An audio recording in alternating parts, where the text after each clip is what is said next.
The NBA's coaching has been solid overall during the first full month of the 21-22 season, but that doesn't mean every coach is doing an excellent job. Coaching can be difficult to evaluate. There are teams with positive point differentials but losing a record in the early season, and vice versa. To put it bluntly, some teams are simply bad and weren't designed to win. For those coaches, success is defined as keeping the team competitive, even if winning is never a factor. Other teams are attempting to advance, and a minor change here or there can make all the difference. There are also contenders refining their identity on their way to the playoffs, completing a group of 30 franchises. At number 7, Brooklyn Nets Steve Nash.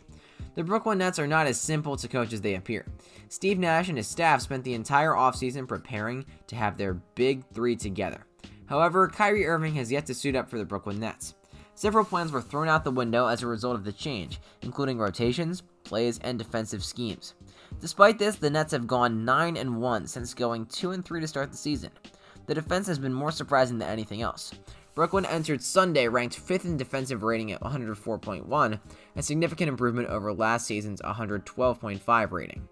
Nash demonstrated last season that he's an excellent empathic leader, and this season he is demonstrating his coaching abilities.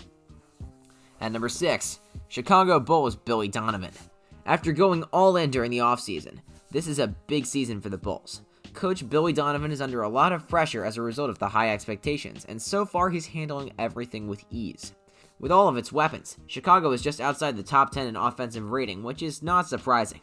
The Bulls rank in the top 5 in defensive rating, which is a big surprise. That was the most serious concern heading into the season. Even after losing Patrick Williams, they continued to truck.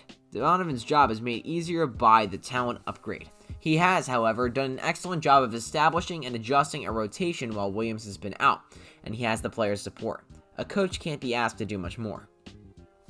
At number 5, Golden State Warriors Steve Kerr. Steve Kerr would be named Coach of the Year if the season ended today. The Warriors are 11-2 despite the fact that Klay Thompson isn't ready to play yet. They have the highest net rating by a wide margin, thanks in large part to their suffocating defense. Kerr has even changed his rotation, which has previously irritated Warriors fans. He's started to play Stephen Curry in shorter shifts. Curry used to play the entire first and third quarters, while resting for large chunks of the second and fourth. This year, Kerr has switched to Curry going out in the middle of the first and third quarters, returning at the end of the quarters, and starting him in the following quarters. The adjustment has paid off. The Warriors have had an easy schedule, with only one game outside of California until Sunday. Having said that, they routinely take care of business. At number 4, Miami Heat coach Erik Spoelstra. Aside from the Warriors, no team had more buzz at the start of the season than Miami Heat. They started the season strong, defeating the Bucks, Nets, and Jazz. With Jimmy Butler and Markieff Morris out, Erik Spoelstra must juggle his rotation. To begin with, the team was understaffed.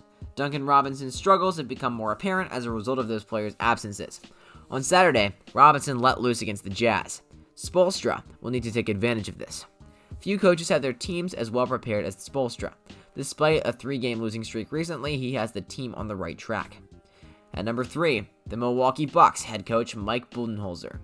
The Milwaukee Bucks are off to a shaky start in their title defense. Mike Budenholzer is clinging to life with shoestrings and bubblegum.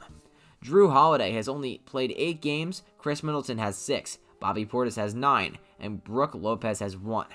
Given the Bucks' injury woes, being just 2 games under 500 is quite an accomplishment. Budenholzer has relied heavily on Giannis Antetokounmpo, who also missed a game on Friday due to his limited capabilities. Despite this, Milwaukee entered Sunday ranked 14th in offensive rating.